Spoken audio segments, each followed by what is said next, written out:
నమస్కారం. మన print rich మెటీరియల్లో పిల్లలకి ఎంతో ఆసక్తికరంగా నేర్పడానికి సీక్వెన్షియల్ థింకింగ్ కార్డ్స్ అంటే సీక్వెన్షియల్గా ఒక స్టోరీని చెప్పడానికి వీలు పడేలాగా ఒక 4 కార్డులు ఇవ్వబడ్డాయి. మనకి ఇచ్చిన ఈ కార్డును మనం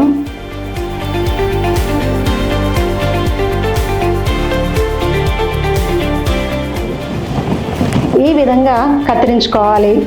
అదేవిధంగా ఇంకొక కార్డును కూడా మనం కత్తిరించుకున్నట్లయితే మనకి 4 కార్డ్స్ వస్తాయి. ఇప్పుడు ఈ కార్డులను ఉపయోగించి పిల్లలకు సీక్వెన్షియల్గా ఒక స్టోరీని ఎలా చెప్పాలో అన్నది నేర్పిద్దాం. పిల్లలను చిన్న సమూహాల్లో కూర్చోపెట్టి వారికి ఈ కార్డులను ఇవ్వండి. ఈ కార్డులు పిల్లలకి ఇచ్చిన తర్వాత ప్రతి కార్డును జాగ్రత్తగా గమనించమని చెప్పండి. అలా గమనించిన తర్వాత ఏ సన్నివేశం వచ్చి ఉంటుందో పిల్లలను ఊహించమని చెప్పండి. ఆ విధంగానే ఈ కార్డులను జాగ్రత్తగా సన్నివేశం వచ్చేలాగా అమర్చమని చెప్పండి. ఈ విధంగా పిల్లలు సన్నివేశాలను అమర్చిన తర్వాత వీటికి సంబంధించి ఒక చిన్న కథను చెప్పమని అడగండి. ఈ విధంగా సీక్వెన్షియల్ కార్డ్స్ ఉపయోగించి కథలు చెప్పడానికి మనకు కిట్లో 4 సెట్లు ఇవ్వబడ్డాయి. అంటే 4 కథలను మనం పిల్లలతో పెట్టించవచ్చు.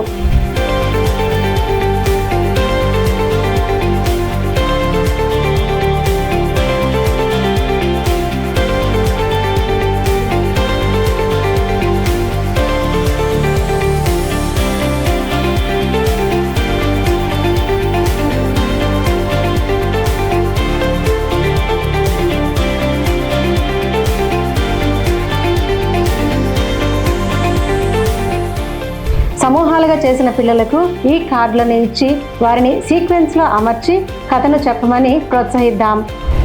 ఈ సీక్వెన్షియల్ స్టోరీ కార్డ్స్లో మనకి 4 సెట్లు అంటే 4 కథలు ఇవ్వడం జరిగింది.